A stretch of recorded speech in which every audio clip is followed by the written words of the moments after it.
السلام علیکم دوستو، میرے چینل اردو کہانیاں میں خوش آمدید۔ آج ایک نئی سچی خوفناک کہانی کے ساتھ آپ کی خدمت میں حاضر ہوں۔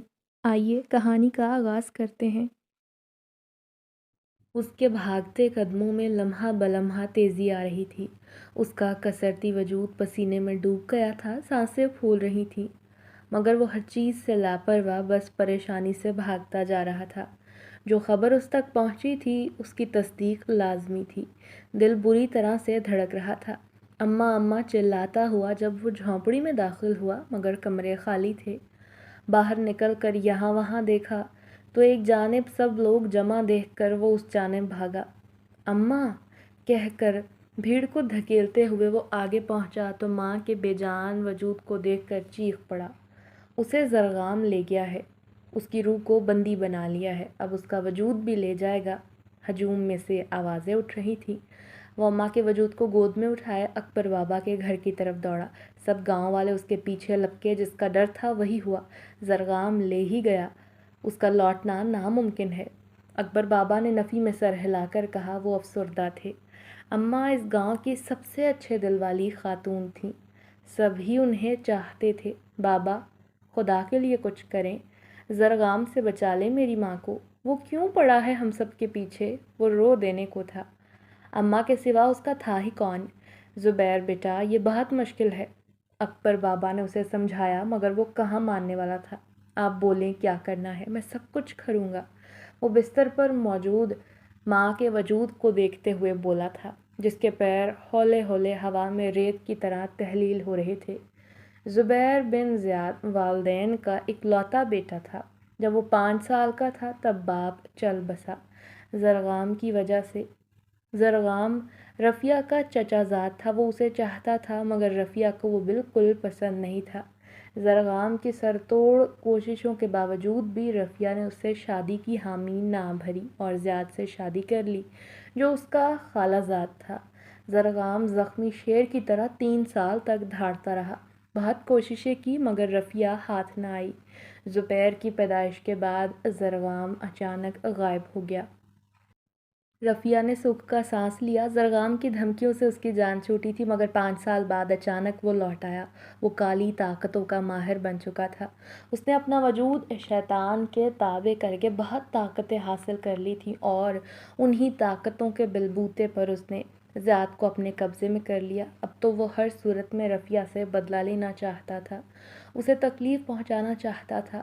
رفیہ کی منتوں اور آنسوؤں نے اس پر کوئی اثر نہ کیا اور وہ زیاد کو لے کر لوٹ گیا۔ کچھ عرصے بعد خبر ملی کہ زیاد کی موت ہو چکی ہے۔ گاؤں کے پاس والے کنویں سے اس کی لاش بھی برآمد ہوئی۔ یہ دیکھ کر رفیہ ٹوٹ گئی، ہر وقت روتی رہتی، جوانی میں ہی بیوہ ہو چکی تھی۔ زبیر کے معصوم چہرے نے اسے جینے پر مجبور کیا، وہ اپنے بیٹے کی خاطر جینے لگی۔ 20 برس گزر گئے، مگر زرغام نے ان کا پیچھا نہ چھوڑا۔ اسے رفیہ کی روح کو قابو کرنے کے لیے کچھ مشکلات کا سامنا تھا، جن کے توڑ کے لیے وہ گاؤں سے ہر سال ایک عورت کو غائب کر دیا کرتا۔ اکبر بابا 2 برس پہلے ہی گاؤں میں آئے تھے، اور ان 2 برسوں میں کوئی عورت غائب نہ ہوئی تھی، مگر آج جب زبیر کھیتوں میں ہل چلا رہا تھا، تب کسی نے اسے بتایا کہ اس کی ماں پر زرغام نے حملہ کر دیا۔ وہ لرزتے وجود سے ہل وہیں پھینکتا ہوا گھر کی طرف بھاگ کھڑا ہوا۔ دیکھو یہ بہت مشکل ہے، مگر میں جانتا ہوں تم بہادر ہو، تم یہ کر لو گے، مگر یاد رکھنا تم انسان ہو، موت ہر انسان کو آنی ہے، تم نے اپنی حفاظت خود کرنی ہوگی۔ وہ اسے گاؤں سے باہر ایک جنگل کے قریب لے آئے تھے۔ بابا میں کر لوں گا، میں اپنے باپ کو نہیں بچا پایا، مگر اب اپنی ماں کو نہیں کھو سکتا۔ وہ آنسو صاف کرتا ہوا کہنے لگا، بے بسی سے بولا، تم 25 کے کب ہوگے؟ اکبر بابا کے سوال پر وہ سوچ میں پڑ گیا تھا۔ اگلے بدھ کی دوپہر ظہر کی نماز کے بعد تم اس کنویں میں کودو گے؟ سب کچھ میں تمہیں تفصیل سے بتا دوں گا، مگر پھر بھی سوچ لو۔ اکبر بابا نے کنویں کی طرف اشارہ کیا، وہی کنواں جس کے پاس اس کے باپ کی لاش ملی تھی۔ وہ کنواں سالوں سے بند تھا۔ زبیر نے الجھے ہوئے انداز میں سر ہلا دیا۔ یہ کہانی ذہنی تخلیق ہے، مگر اس کا ایک مقصد ہے۔ کہانی میں انسان کو اس دنیا کی حقیقت بتائی جائے گی۔ شعور والے اس کہانی کے مقصد تک پہنچ جائیں گے۔ کہانی کے آخر تک آپ کو مقصد سمجھ آ جائے گا۔ آج بدھ کا دن تھا۔ وہ صبح سے اماں کے سرہانے بیٹھا ان سے باتیں کر رہا تھا۔ اماں کا وجود دھیرے دھیرے ریت کے ذروں میں تبدیل ہو رہا تھا۔ ان کے پیر ختم ہو چکے تھے۔ زبیر سرخ آنکھوں سے اپنی ماں کو بے سود پڑے دیکھ رہا تھا۔ زبیر چلو، وقت کم ہے، نماز ادا کر لو۔ چلو اٹھو۔ اکبر بابا کی آواز پر وہ اماں کے ماتھے پر بوسہ دے کر اٹھ گیا۔ سارا گاؤں کنویں کے پاس کھڑا حیرت سے زبیر کو دیکھ رہا تھا۔ وہ ایک پوٹلی کمر پر لٹکائے کھڑا تھا جس میں کچھ جوڑے کپڑے اور تھوڑا سا کھانے پینے کا سامان تھا۔ یہ لو، اس پوٹلی کو پاس رکھنا، وقت آنے پر تمہیں اس کا استعمال کرنا ہوگا۔ اکبر بابا نے سرخ چھوٹی سی پوٹلی اسے پکڑائی جسے اس نے اپنے پاجامے کے ساتھ باندھ لیا۔ اللہ کی امان میں، چلو اب، چلو بیٹا۔ اکبر بابا نے اسے کنویں کی منڈیر پر بٹھا دیا۔ گاؤں والے منہ پر ہاتھ رکھے اسے دیکھ رہے تھے۔ یہ بھول بھلیا ہے، یہاں تمہیں اچھے لوگ بھی ملیں گے مگر شریر اور بد زیادہ ہوں گے۔ اپنی حفاظت اب تمہارے ذمے ہے، چلو اللہ تمہاری مدد کرے۔ اکبر بابا نے تفصیل اسے پہلے سے بتا دی تھی۔ اس کے کان میں نصیحت کرتے ہی اسے انہوں نے دھکا دے دیا۔ وہ یکدم چلا اٹھا۔ اسے لگا جیسے وہ بہت گہرائی میں گر رہا ہو۔ کنواں اتنا گہرا تو نہیں ہوتا۔ اس پر غنودگی طاری ہونے لگی اور دماغ نیند کی وادیوں میں پہنچ گیا۔ شور کی آواز پر اس کی آنکھ کھل گئی۔ وہ کسی ہجوم والی جگہ پر تھا۔ وہ آنکھیں ملتا ہوا اٹھ گیا، ارد گرد کا جائزہ لیا تو حیران رہ گیا۔ وہ سنہرے رنگ کے بڑے سے محل کے باہر پتھر پر سو رہا تھا۔ محل کے دروازے پر ہجوم تھا۔ وہ تیزی سے اٹھ کھڑا ہوا۔ اپنا سامان وغیرہ اٹھا کر وہ ایک جانب چل پڑا۔ ارے تم کون ہو؟ کہاں جا رہے ہو؟ بھاری بھرکم آواز پر وہ چونک پڑا۔ لوہے کا ڈنڈا پکڑے گھوڑے پر ایک خران سپاہی سوار اسے گھور رہا تھا۔ السلام علیکم، میرا نام زبیر ہے۔ زبیر نے اکبر بابا کے بتائے ہوئے طریقے سے جواب دیا۔ وعلیکم السلام زبیر، کہاں جانا ہے تمہیں؟ سپاہی کا لہجہ اور تاثرات نرم پڑ گئے تھے۔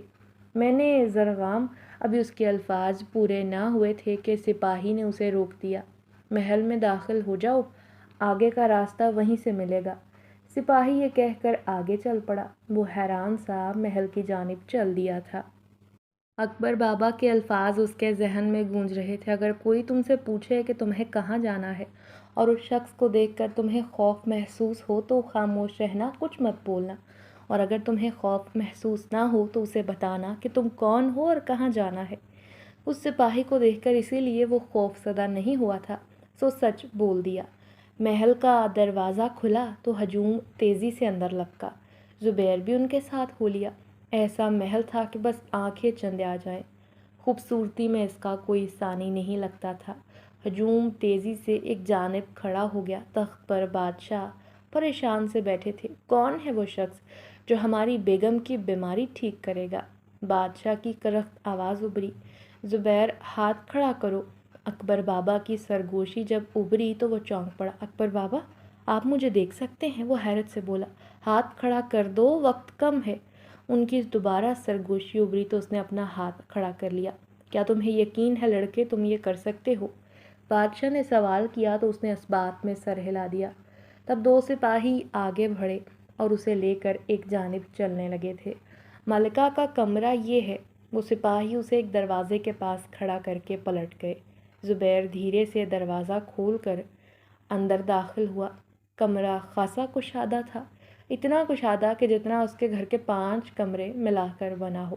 ایک بڑے سنہرے پلنگ پر خوبصورت عورت بیٹھی تھی۔ سلام ملکہ، اس نے سلام کیا مگر کوئی جواب نہ آیا۔ وہ دھیرے دھیرے چلتا ہوا ملکہ کے قریب بیٹھ گیا۔ ملکہ، کیا آپ ٹھیک ہیں؟ اس نے پھر سے پوچھا مگر ملکہ بغیر کچھ کہے بس ٹکٹکی باندھے ایک جگہ دیکھ رہی تھی۔ اچانک دروازہ کھلنے کی آواز پر زبیر کھڑا ہو گیا۔ دیکھا تو بادشاہ اندر داخل ہو رہے تھے۔ ملکہ یوں ہی بیٹھی رہی۔ تم تو جانتے ہی ہو کل سے ملکہ نہ کچھ کھا رہی ہیں نہ پی رہی ہیں، نہ کسی سے بات کر رہی ہیں۔ اگر تم نے انہیں ٹھیک کر دیا تو تمہیں منہ مانگا انعام ملے گا، اور اگر تم ناکام ہوئے تو جان دینی ہوگی۔ بادشاہ اپنی بیگم کی جانب دیکھ کر بولے، فکر نہ کریں بادشاہ سلامت، میں ان کی بیماری جھٹ سے بھگا دوں گا۔ زبیر کی زبان فرفر بولنے لگی، حالانکہ وہ یہ سب بولنے کا سوچ نہیں رہا تھا۔ اسے تو معلوم ہی نہیں تھا کہ آخر ملکہ کو بیماری کیا ہے۔ ٹھیک ہے، بادشاہ اسبات میں سر ہلا کر باہر نکل گئے۔ زبیر گہری سوچ میں گم کھڑکی کے پاس کھڑا ہو گیا۔ اسے سمجھ نہیں آ رہا تھا۔ اکبر بابا، آپ موجود ہیں نا؟ مدد کریں۔ اس نے بابا کو آواز دی مگر کوئی جواب نہ ملا، جس کا مطلب تھا کہ اب اسے جو بھی کرنا ہے اپنے بلبوتے پر کرنا ہے۔ اچانک اس کے ذہن میں جھماکا ہوئے۔ اسے اکبر بابا کی دی گئی وہ لال پوٹلی یاد آئی۔ اس نے فوراً پوٹلی کو نکال کر کھولا۔ اس میں چھوٹی سی کتاب اور ایک شیشی موجود تھی۔ شیشی میں نیلے رنگ کا سفوف تھا۔ اس نے کتاب کھول کر پڑھنا شروع کی۔ آدھے گھنٹے بعد وہ کتاب مکمل کر چکا تھا۔ کتاب کے مطابق اس سفوف کا ایک قطرہ ہر قسم کی بیماری بھگا سکتا ہے۔ مصیبت کے وقت اس کا ایک قطرہ پی لینے سے انسان کے جسم میں بے حد طاقت آ جاتی ہے، اور یہ سفوف بھوک لگنے پر پی لینے سے مہینوں تک انسان کھائے بغیر رہ سکتا ہے۔ مگر استعمال کے لیے ضروری ہیں جو دو الفاظ ضروری ہیں، وہ دہرانے سے ہی یہ سفوف کام کرتا ہے۔ اس نے تیزی سے گلاس میں پانی انڈیلا اور مخصوص الفاظ کو دہراتے ہوئے اس شیشی میں سے سفوف کا قطرہ پانی میں ملا لیا۔ کتاب اور شیشی پوٹلی میں واپس ڈال کر اسے پاجامے سے باندھا اور گلاس لے کر ملکہ حضور کے پاس بیٹھ گیا۔ ملکہ، اسے پی لیں۔ اس نے گلاس ان کے ہونٹوں سے لگایا تو وہ تو ایک سانس میں پورا پانی کا گلاس ختم کر گئی۔ زبیر بن زیاد پانی پیتے ہی وہ مسکرا کر اسے دیکھنے لگی۔ آپ مجھے جانتی ہیں ملکہ؟ وہ حیران ہوا۔ ملکہ مسکرا کر اٹھی اور سنہری الماری میں سے ایک سونے کی انگوٹھی نکال کر اسے تھما دی۔ یہ شہزادی سمر کو پہنانا۔ اس نے انگوٹھی پکڑ کر انہیں دیکھا۔ ٹھیک ہے، وہ پوچھنا چاہتا تھا کہ شہزادی سمر کون ہے، کہاں ہے؟ ملکہ کو ہوا کیا تھا مگر زبان بالکل خاموش ہو گئی تھی۔ وہ سمجھ گیا کہ یہاں وہ اپنی مرضی سے کچھ نہیں کہہ سکتا، بلکہ یہاں اس کا جسم اس کے مطابق نہیں چلے گا۔ ملکہ اسے لیے کمرے سے باہر نکل گئیں۔ ملکہ کو مسکرا کر آتا دیکھ کر پورے محل میں خوشی سے شور برپا ہو گیا۔ بادشاہ اپنی بیگم کا ہاتھ تھامے انہیں تخت تک لے آیا۔ بولو لڑکے، تمہیں کیا انعام چاہیے، ہم عطا کریں گے۔ بادشاہ نے دریا دلی سے کہا۔ شہزادی سمر کا ہاتھ میرے ہاتھ میں دے دے۔ اس کی زبان پھسلی، دربار میں سناٹا چھا گیا۔ زبیر کو اپنی موت پکی نظر آئی۔ بادشاہ نے ملکہ کی جانب دیکھا تو ملکہ نے مسکرا کر اسبات میں سر ہلایا، اور اگلے 2 گھنٹوں کے اندر اندر شہزادی اس کے نکاح میں تھی۔ سپاہی اسے خوبصورت لباس پہنا کر شہزادی کے کمرے میں لے گئے۔ وہ دھیرے دھیرے اندر داخل ہوا۔ شہزادی سنہرے بستر پر اپنا خوبصورت جوڑا پھیلائے اسی کی منتظر تھی۔ زبیر بستر پر بیٹھ کر اس کا حسن فرصت سے نہارنے لگا۔ زبیر بن زیاد، آپ کے پاس وقت کم ہے، کل صبح ہی آپ کو اپنی منزل کے لیے نکلنا ہے، بہتر ہے آپ تیاری رکھیں۔ شہزادی نے اپنی خوبصورت آواز سے اسے شہر سے نکالا۔ تمہیں کیسے پتہ چلا؟ وہ حیران رہ گیا۔ آپ وہ سب چھوڑیں، میں آپ کی بیوی ہوں، مجھے خدمت کا موقع دیں۔ شہزادی اس کا ہاتھ ماتھے پر رکھتے عقیدت سے بولی۔ زبیر سارے ہوش بھول کر اس کے شہر میں جکڑتا چلا گیا۔ شہزادی کے مطابق بادشاہ کی 4 بیویاں تھیں اور وہ اپنی بیویوں پر جان چھڑکتا تھا۔ اس کے 10 بیٹے اور 5 بیٹیاں ہیں۔ بادشاہ کی نظر میں اولاد کی کوئی وقت نہیں، مگر ہاں، وہ اپنی بیویوں کی خاطر کچھ بھی کر سکتا ہے، اسی لیے شہزادی کا نکاح ایک انجان آدمزاد سے کرتے اسے کوئی مشکل نہ ہوئی۔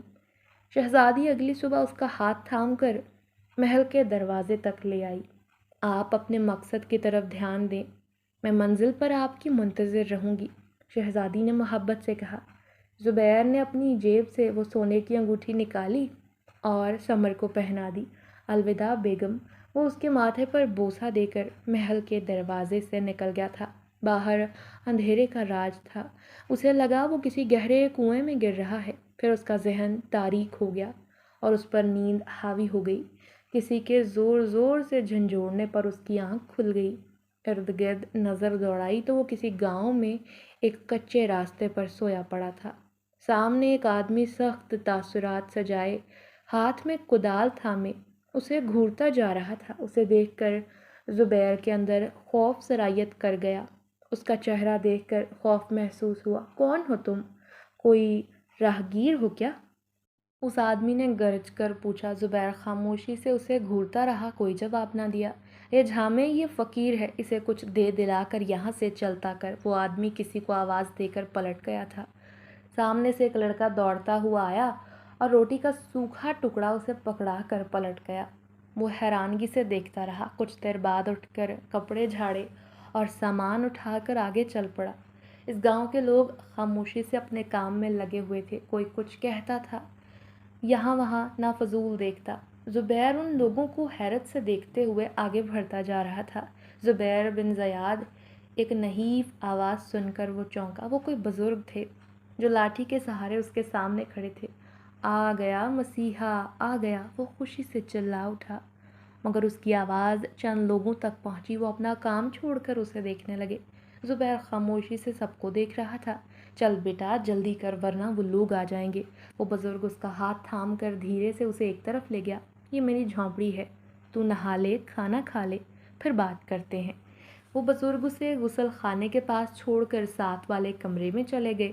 زبیر نہا دھو کر کپڑے بدل کر باہر نکلا تو میز پر کھانا تیار تھا۔ بھوک چمک اٹھی۔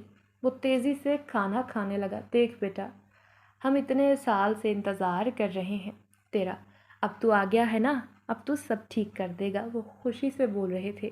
چچا جی یہاں ہو کیا رہا ہے؟ اور آپ لوگ آخر مجھے کیسے جانتے ہیں؟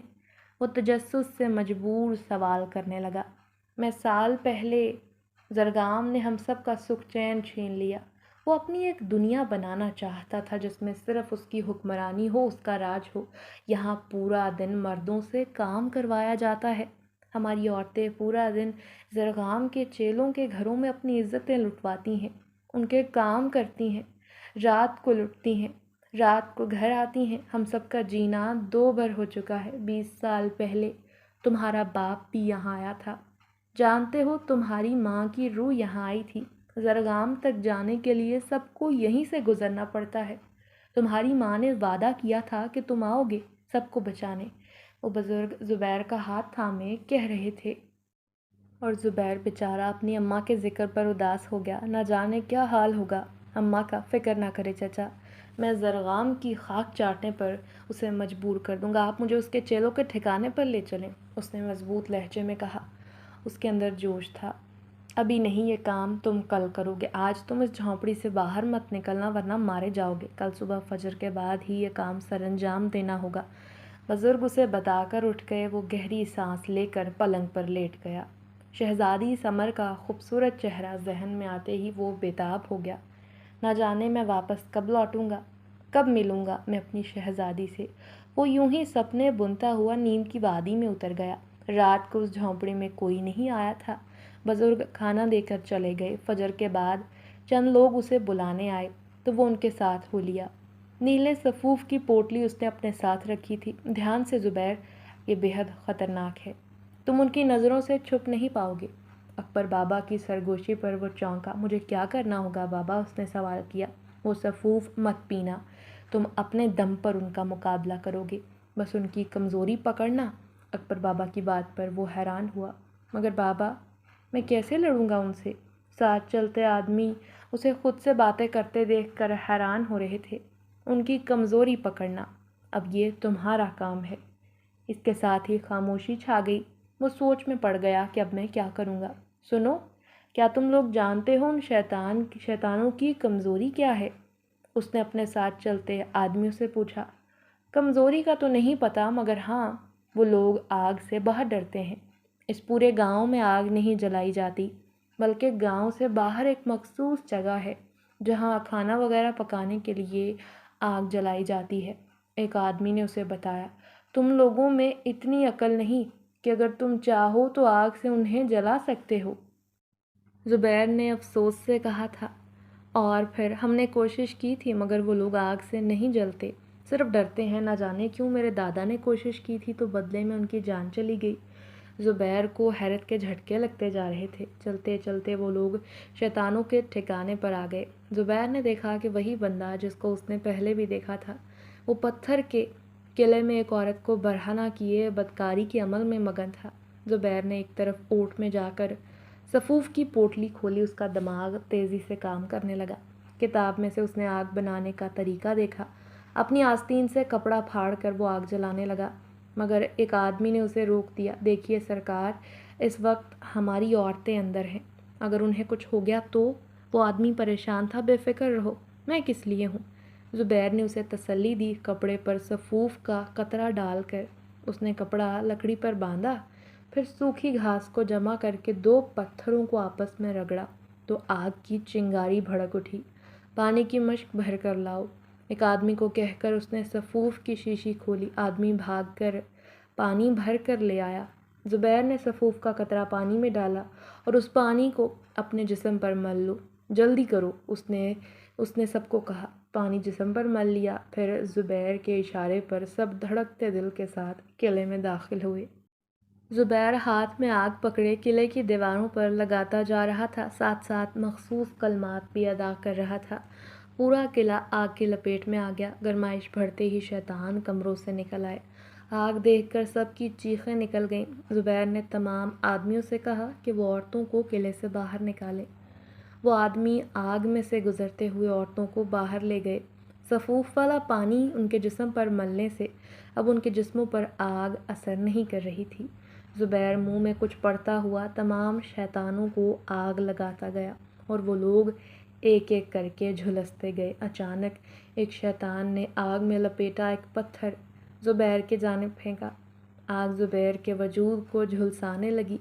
اس کی دل دہلا دینے والی چیخیں پورے قلعے میں گونجنے لگیں۔ اس کا دماغ مفلوج ہو گیا تھا۔ وہ خود کو ہوا میں تیرتا ہوا محسوس کرنے لگا۔ آنکھ کھلنے پر وہ ایک بہت بڑے کالے رنگ کے محل کے سامنے تھا۔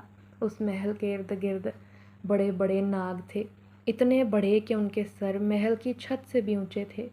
زبیر دھوک نگل کر کھڑا ہو گیا۔ ہاتھ لگا کر دیکھا تو معلوم نہ ہوا۔ صفوف والی پوٹلی اس کے پاس تھی۔ اندر جاؤ زبیر، وقت بہت کم ہے۔ اکبر بابا کی سرگوشی پر وہ تیزی سے محل کی طرف بڑھنے لگا۔ آہٹ مت کرنا ورنہ یہ ناگ چوکنے ہو جائیں گے۔ اکبر بابا نے دوبارہ سرگوشی کی تو وہ دھیرے دھیرے چلنے لگا۔ اپنی سانس بھی وہ بہت دھیمے انداز میں لے رہا تھا۔ اس نے سنا تھا کہ ناگ اندھے ہوتے ہیں اور یہ بات آج سچ نکلی تھی۔ وہ محل کے دروازے پر پہنچا تو 2 ہٹے کٹے دربان باتوں میں مصروف تھے۔ زبیر کا ہاتھ خود بخود زمین پر پڑے پتھر کی جانب گیا۔ پتھر اٹھا کر اس نے دوسری جانب پھینکا اور خود اوٹ میں چھپ گیا۔ دربان چونک کر اس جانب لپکے۔ موقع کا فائدہ اٹھاتے ہوئے وہ دروازے کی طرف لپکا اور اس پر چڑھنے لگا۔ دروازہ بہت بڑا تھا۔ وہ جوں ہی اوپر پہنچا دنگ رہ گیا۔ محل کے اندر فرش پر ناگوں کا ہجوم گھوم رہا تھا۔ یہ تو زبیر کی سوچ سے زیادہ مشکل کام تھا۔ زرغام تک پہنچنا بہت مشکل لگ رہا تھا۔ وہ پسینے سے تربتر آگے کے بارے میں سوچ رہا تھا۔ جب دربان واپس لوٹ آئے، وہ دیکھو پکڑو اسے، ان میں سے ایک دربان چیخا۔ دوسرے نے اپنے ڈنڈے سے اس کی لات پر وار کیا تو وہ منہ کے بل زمین پر گر پڑا۔ سر پر لگنے کی وجہ سے آنکھوں کے آگے اندھیرا چھا گیا۔ آنکھ کھلنے پر اس نے خود کو رسیوں میں جکڑا ہوا پایا تھا۔ وہ کسی کمرے میں بند تھا۔ رسیوں سے جکڑا وہ اوندھے منہ فرش پر اکیلا پڑا تھا۔ ایک طرف چھوٹا سا تنگ روشن دان تھا جہاں سے روشنی آ رہی تھی۔ کوئی ہے کیا؟ مجھے باہر نکالو، وہ چلایا، مگر کوئی جواب نہ آیا۔ وہ بے بسی سے رونے لگا۔ اکبر بابا، آپ کہاں ہیں؟ اس نے بابا کو پکارا مگر وہی خاموشی تھی۔ اچانک سامنے والا دروازہ کھلا۔ اندر داخل ہونے والی ہستی کو دیکھ کر وہ ساکت ہوا۔ اماں! اس کی سرگوشی ابھری مگر اماں پتھرائی آنکھوں سے اسے دیکھتی ہاتھ میں پڑا پیالہ اس کے سامنے دھر کر پلٹ گئیں۔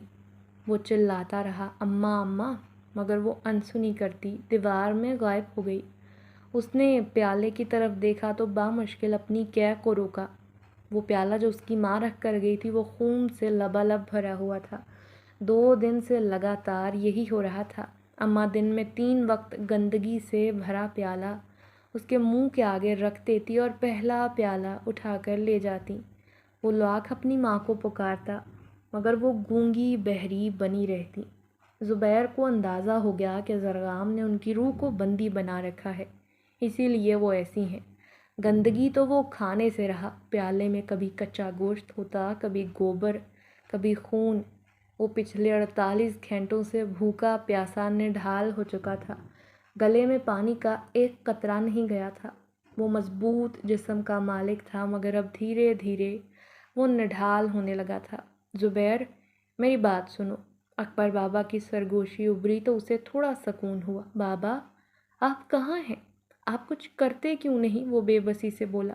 دیکھو میری بات غور سے سنو، جب تک تم محل میں ہو میرا تم سے غیبی رابطہ رکھنا خطرناک ہے، اسی لیے میں خاموش تھا، مگر تم تو میری توقع سے زیادہ بے وقوف نکلے ہو۔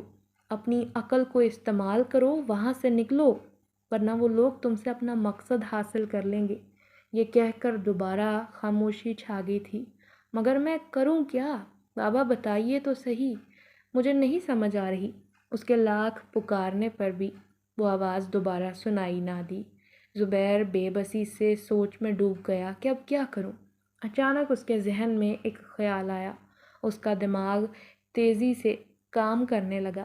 اماں دوپہر میں اسے وہی گندگی کا پیالہ دینے آج جب دوبارہ آئیں تو اس نے انہیں پکارا، مگر حسب عادت وہ پیالہ رکھ کر مڑی۔ زبیر نے سرگوشی نما آواز میں قرآنی آیات کا ورد شروع کر لیا۔ زبیر، اماں دھیرے سے پلٹیں، ان کی آنکھوں میں حرکت ہوئی۔ اماں میرے ہاتھ کھولو، وہ ورد کرتے ہوئے بولا۔ اماں دھیرے دھیرے سپاٹ چہرے کے ساتھ اس کے پاس آئیں اور اس کے ہاتھ کھول دیے۔ زبیر ورد جاری رکھتے ہوئے اٹھ بیٹھا۔ پیروں سے رسی کھول کر اس نے ماں کی طرف دیکھا۔ اماں تم فکر نہ کرنا، میں لوٹوں گا۔ تیزی سے روشن دان کی جانب بھاگا۔ روشن دان خاصا چھوٹا تھا، مگر وہ خود کو گھسیٹتے ہوئے بس کسی طرح وہاں سے نکل آیا۔ محل کی پچھلی جانب پہنچ کر اس نے اکبر بابا کو پکارا۔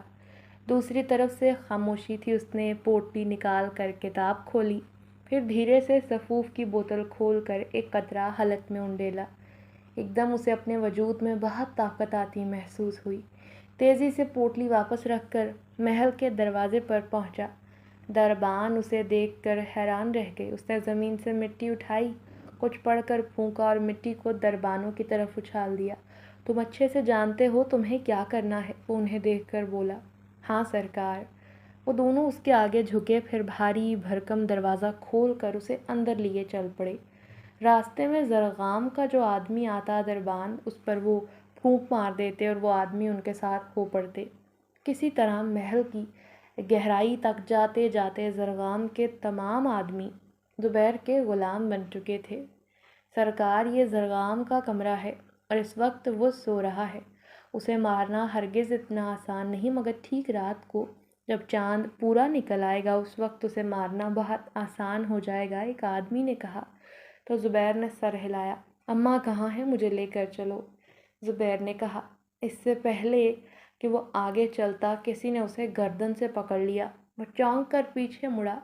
وہ زرغام تھا، لمبے بال، سیاہ کالی آنکھیں، پورا جسم ننگا، صرف شرمگاہ پر ایک کپڑا باندھ رکھا تھا اور اس سے سخت بدبو آ رہی تھی۔